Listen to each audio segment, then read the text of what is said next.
My dear IAS aspirants, बहुत सारे नाम आपने सुने नहीं होते, लेकिन विश्वास करिए कि जो आपके कॉपी को चेक करने वाले एग्जामिनर हैं वे बहुत विद्वान होते हैं, प्रायः रिटायर्ड IAS ऑफिसर्स होते हैं और वो वाले ऑफिसर होते हैं जो ऑफिसर होने के अलावा अध्ययन क्षेत्र में बड़े ही नामचीन, बड़े प्रसिद्ध होते हैं। उन नामों के बारे में आपने सुना तक नहीं है, लेकिन अगर उनके कोटेशंस आप लिखते हैं, मान लीजिए आप मुझसे पढ़ते हैं, यहाँ पर मैं कुछ नाम लूँगा, अगर उनके आप कोटेशंस ढूंढ के लिखिए, उन्हें समझिए उन लोगों को, और समझने के बाद जहाँ भी ज़रूरत हो उनको लिखिए। XLX बैच में मैं यही कर रहा हूँ, मात्र 11,000 का बैच है, 9,000 की लिमिट क्रॉस हो चुकी है, अब 9 में अवेलेबल नहीं है। तो इस बैच में जो मैं तमाम सारे थिंकर्स के वो सेइंग्स बता रहा हूँ जिनको आप मेंस आंसर राइटिंग में, इंटरव्यू में और प्री के कॉम्प्रिहेंशन को समझने में प्रयोग कर सकते हैं। जैसे आप द हिंदू पढ़ते हैं तो आप अगर मीनिंग भले ही आप डिक्शनरी से लिख लें, फिर भी समझ में नहीं आता कि लिखा क्या है। यही मैं समझाता हूँ। इस A9 बैच में जो 31,000 का, उसके अंदर मैंने इतनी वोकेबुलरी दी है कि सब कुछ समझ में आने लगता है। करंट अफेयर्स चाहे आप कठिन से कठिन अंग्रेजी के अखबार से पढ़ें, हिंदी मीडियम वाले को भी ये समझना चाहिए, नहीं तो मेंस में जनरल इंग्लिश के पेपर में पास नहीं होंगे। बहुत से लोगों को गलतफहमी होती है कि मैं इंग्लिश क्यों सीखूं, मैं तो हिंदी मीडियम का हूँ। और IAS में जनरल इंग्लिश में 25% नंबर लाना ज़रूरी है। ये 25% बेटा आपकी यूनिवर्सिटी के 25% नहीं है जो यूं ही आ जाते हैं। ये बहुत कठिन पेपर होता है और मैं उसके लिए तैयारी कराता हूँ, A2 बैच में भी और A9 बैच में भी। कुछ नाम मैं ले रहा हूँ, इन नामों को नेट से आप सर्च करिए, उन्होंने क्या कहा है उन्हें समझिए और उनको समझने के बाद उनके महत्वपूर्ण सेइंग्स नोट करिए। और अगर आपको सब कुछ पका पकाया चाहिए तो आप XLX बैच में आ जाइए। एमर्सन का नाम बड़ा फेमस, EMERSON, बहुत फेमस नाम मैं ले रहा हूँ। अगर आपने नहीं सुने इसका मतलब आप अभी पूरी तैयारी में डूबे नहीं हैं। इसी तरह से पाब्लो पिकासो, ये ज़रूर सुना होगा, PABLO PICASO, Pablo Picasso. Raphael, RAPHAEL, Raphael, मेरे नोट्स हैं ये, जो मैं देख के आपको वो बेस्ट नाम दे रहा हूँ। एडगर डेगास,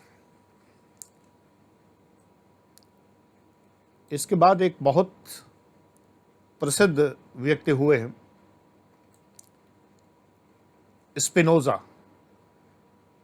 सिर्फ वही लोग ज़्यादातर जानते हैं जिन्होंने फिलॉसफी सब्जेक्ट लिया है, नहीं तो कोई इन्हें नॉर्मली नहीं जानता। स्पिनोज़ा, बड़ी सेइंग्स हैं और वो कहाँ कैसे इस्तेमाल करनी है ये मुझसे पढ़ते हैं तो मैं बताता हूँ। अभी इस वीडियो में मैं एक सेइंग डिस्कस करूँगा, इसलिए देखते रहिए।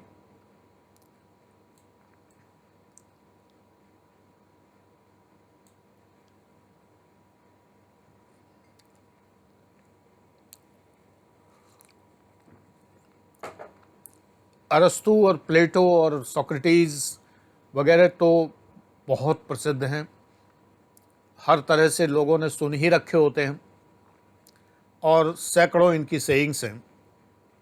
लेकिन जब आप थोड़ा सा अलग हट के एक ब्रिलियंट नाम लेते हैं जिसने एक बहुत ब्रिलियंट बात कही है, तब कुछ बात बनती है।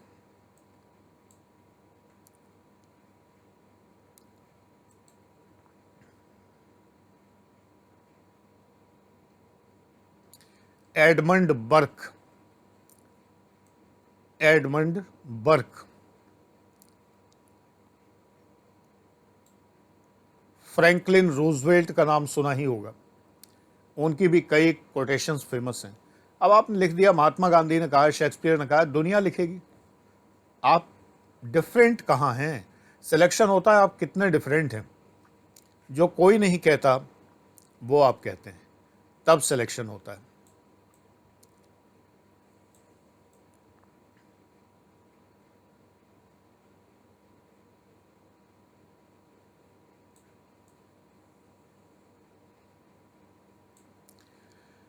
Carl Schurz, SCHURZ, Carl Schurz. अब ज़्यादा नाम न लेते हुए मैं आज की सेइंग पढ़ रहा हूं और उस सेइंग को डिस्कस कर रहा हूं।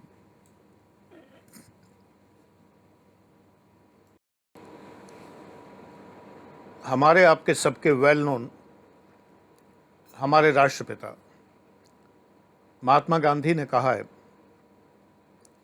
Power comes from sincere service. ये गांधी जी का मैं वो सेइंग बता रहा हूं जो जनरली बुक्स में आपको नहीं मिलता। शक्ति निष्ठापूर्वक सेवा से मिलती है। बुक्स में शक्ति के लिए बहुत से सेइंग्स हैं, कोटेशंस हैं। लॉर्ड एक्टन की बहुत प्रसिद्ध सेइंग है, power corrupts and absolute power corrupts absolutely. लेकिन गांधी जी बता रहे हैं कि पावर का ओरिजिन कहाँ है। लॉर्ड एक्टन कहते हैं पावर का परिणाम क्या है, शक्ति का परिणाम क्या है, power corrupts and absolute power corrupts absolutely. लेकिन गांधी जी कह रहे हैं कि पावर आती कहाँ से और कैसी पावर? वो पावर जो सदैव रहने वाली है, ये सिंसियर सर्विस से आती है। जब आप प्रशासन में जाएंगे तो एक तो शक्ति है, मैक्स वेबर ने जो कही है, लीगल रैशनल अथॉरिटी। वो तो शक्ति आपको मिलेगी, अपनी कलम से आप किसी को भी बर्बाद कर सकते हैं। मैं स्वयं, ये पद मेरे लिखे हुए हैं, सब मालूम है आपको। बहुत सारे पदों को एंजॉय किया है, उनकी शक्ति एंजॉय की है, और कहते हुए थोड़ा अफसोस भी होता है कि बहुतों को बर्बाद भी किया है। पद का तकाजा है, करना पड़ता है कई बार। देख के अफसोस होता है कि मेरे हाथों ये बर्बाद हो गया। दुख भी होता है, सामाजिक नैतिकता के विरुद्ध भी लगता है, लेकिन क्या कर सकते हैं। जिस समय एक बहुत बड़ी कंपनी पर जुर्माना ठोंका और उन्हें जमा करना पड़ा, तो जिस मैनेजिंग डायरेक्टर की ये गलती थी, 50-55 साल के आदमी थे, फूट फूट के बाहर बेंच पे बैठ के रो रहे थे। कंपनी ने नौकरी से निकाल दिया था। पता नहीं मैनेजिंग डायरेक्टर थे या क्या थे, मुझे ठीक से याद नहीं है। बड़े पद पे थे। कह रहे थे मुझे अब इस उम्र में नौकरी भी नहीं मिलेगी। मैंने कहा इतना अनुभव है आपको, किसी भी कंपनी में मिल सकती, बहुत बड़ी कंपनी थी।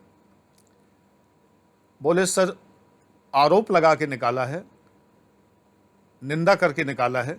हर कंपनी एक्सपीरियंस मांगती है कि आप पहले कहाँ काम करते थे, तो मैं वो सर्टिफिकेट कैसे दे सकता हूँ कि मुझे निकाला गया। और 55-56 साल का आदमी कहे कि मैं फ्रेश शुरू कर रहा हूँ, तो कोई मानेगा नहीं। इसलिए मुझे अब नौकरी नहीं मिलनी है। मैं कुछ कर भी नहीं सकता था, मैं यानी मैं डॉक्टर आनंद प्रदीक्षित कुछ कर भी नहीं सकता था, क्योंकि कंपनी के ट्रांजैक्शन में गड़बड़ी थी और जुर्माना लगना ही था। तो ये पावर है, ये करप्ट भी करती है कभी कभी, क्योंकि जब हमारे हाथ में शक्ति होती है, अब मान लो उन पर मैंने 10 लाख रुपए जुर्माना लगाया अप्रॉक्सीमेटली, और वो अगर ऑफ़र करते 5-6 लाख रुपए, तो मैं करप्ट हो सकता था। उनकी नौकरी भी बच जाती, वो दुआएं भी देते कि 5-6 लाख रुपए में काम हो गया, नौकरी बच गई, बाल बच्चे सुखी रहेंगे। सच मानो कि तब मुझे दुआएं मिलती करप्ट होने में, और ईमानदार होने में बद दुआएं मिली होंगी। हालांकि वो मुझे लगेंगी नहीं, क्योंकि मैंने अपने कर्तव्य किया है। गांधी जी कहते हैं शक्ति निष्ठापूर्वक सेवा के द्वारा आती है। अगर हम लीगल रैशनल अथॉरिटी के द्वारा, यानी सरकार द्वारा दी गई शक्ति के अलावा, अगर हम केयर से काम लें, परवाह से काम लें, निष्ठा से काम लें, तो ये जो शक्ति हमें मिलेगी वो अक्षुण्ण होगी, असमाप्य होगी, और वो कभी समाप्त नहीं होगी। सरकारी नौकरी में रहते हुए ज़रा मुश्किल होता है सब। हम वैल्यूज़ से काम ले सकते हैं, केवल उस व्यक्ति को पैम्पर कर सकते हैं, उसके दिल को थोड़ा मरहम लगा सकते हैं, सहानुभूति दिखा सकते हैं, लेकिन हम फैक्ट से हट नहीं सकते। Governmental decisions are between values and facts, ये बड़ा कंफ्यूजिंग सेंटेंस है हर्बर्ट साइमन का, नोबेल पुरस्कार विजेता साइमन का। लेकिन इस सेंटेंस का जो अर्थ विस्तार से साइमन ने दिया वो किसी किताब में नहीं दिया होता। ये तो प्रशासक ही जानता है कि इसका अर्थ क्या है, जो कि मैं रहा हूँ। वैल्यू एंड फैक्ट के बीच में निर्णय लेने का मतलब नहीं है कि हमने थोड़ी वैल्यूज इस्तेमाल की और थोड़े फैक्ट इस्तेमाल कर लिए। फैक्ट का मतलब है कानून, यानी थोड़ा कानून छोड़ दिया, लॉ से थोड़ा नीचे उतर आए, लीगल प्रोविजंस को थोड़ा सा किनारे कर दिया, नहीं कर सकते। और वैल्यूज थोड़ी सी अपना ली, वो भी नहीं कर सकते। साइमन का जो मंतव्य है, जो कहना है, जो मूल भाव है, वो ये है कि वैल्यूज और फैक्ट के बीच में डिसीजन, मतलब एक झंडा इधर गड़ा हुआ है वैल्यू का और एक फैक्ट का, बीच में हम बैठे हुए हैं। माने हम पूरा काम वैल्यूज से भी ले रहे हैं, हम विनम्रता पूर्वक बात कर रहे हैं, हम उनकी सारी समस्याएं समझ रहे हैं, उन्हें डांट फटकार नहीं रहे, दुत्कार नहीं रहे हैं, हीन नहीं समझ रहे हैं, पब्लिक का आदमी इस नाते उनको भगा नहीं रहे हैं। ऐसा नहीं कर रहे हैं कि हम अपने को बहुत बड़ा तोप समझ के इस तरह की बात करें, पूर्ण सम्मान दे रहे हैं। लेकिन अब इधर फैक्ट्स हैं, फैक्ट्स का झंडा बुलंद है, यानी कानून के अनुसार कुछ और हो ही नहीं सकता। तो हमें कानून के अनुसार करना पड़ेगा। और कानून का मतलब क्या है, लॉ का मतलब क्या है? Rules, acts, rules, regulations etcetera. Departmental rules, regulations, government orders, circulars, manuals, जितनी चीज़ें हैं, यानी जो आर्टिकल 13 संविधान में गवर्न होते हैं, 13 में, हैविंग फोर्स ऑफ लॉ, यानी जिसके अंदर विधि का बल होता है वो। मैंने कई बार एग्जाम्पल दिया है कि हमें अधिकार था कि हम 40% तक जुर्माना लगा सकते थे मूल्य का, वस्तु के मूल्य का, लेकिन हम 39 नहीं लगाते थे कभी भी, 38-30 नहीं लगाते थे। मैंने कई बार किया ऐसा, डिटेल ऑर्डर लिखा है और कम जुर्माना लगाया है, लेकिन ये प्रथा नहीं थी, क्योंकि इसमें भय ये था कि अगर हम कम लगाएंगे तो हमारे सीनियर 10 क्वेश्चन करेंगे कि आपने कम क्यों लगाया। हो सकता है जो बीच का अमाउंट है उस पर सौदा कर लिया हो, ये भी तो हो सकता है। बड़े अमाउंट्स का 40% बहुत ज़्यादा होता है। मान लो 1 करोड़ मूल्य का कोई चीज़ है जिस पे हम जुर्माना लगा रहे हैं, तो 40 लाख रुपए जुर्माना हो गया। अब मैं उन पर मेहरबानी करके 20 लाख लगा दूं, तो उन्हें 20 लाख का बेनिफिट दिया, तो मैं 10 लाख रुपए घूस ले सकता हूं। ये हमारे सीनियर सोचेंगे तो हम ये पंगा नहीं लेते, हम सीधे सीधे पूरा पूरा 40% ही ठोक देते हैं।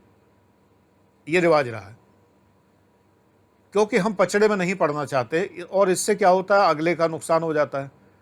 तो कभी भी ये भूल मत करिए कि आप सोचें कि वैल्यू एंड फैक्ट के बीच में डिसीजन लेने का मतलब है कि हम लॉ को अपने अनुसार इंटरप्रेट कर सकते हैं। नो, लॉ हमें वही करना पड़ेगा जो कानून कहता है। और कानून में भी अगर हमें थोड़ा सा, अगर हमें वो मिला हुआ है डिस्क्रिशनरी पावर, तो हम डिस्क्रिशन यूज़ नहीं करेंगे, क्योंकि परंपरा नहीं है। हमसे प्रश्न किया जा सकता है कि आपसे पहले किसी अधिकारी ने अपने डिस्क्रिशन का यूज़ करके कम जुर्माना नहीं लगाया, वे कौन सी परिस्थितियां थीं कि आपने पूर्ण जुर्माने के बजाय कम जुर्माना लगाकर राजस्व हानि की है। क्यों ना आपके विरुद्ध पेक्यूनरी लॉसेस के लिए कार्यवाही की जाए। और ये पूछने के पहले वो सस्पेंड भी कर सकते हैं अगर बड़ा अमाउंट है, सस्पेंड करके पूछा जाता है। कई बार पहले सस्पेंड कर दिया जाता है और ऑफिस से हटा दिया जाता है, हेडक्वार्टर भेज दिया जाता है। वहाँ डेली हाजिरी लगानी होती है कि ऐसा ना हो कि आप अपने पुराने ऑफिस में जाके रिकॉर्ड से छेड़छाड़ करें। रोज़ाना वो अधिकारी आपको अपने सामने बिठाए रहते हैं पूरे टाइम।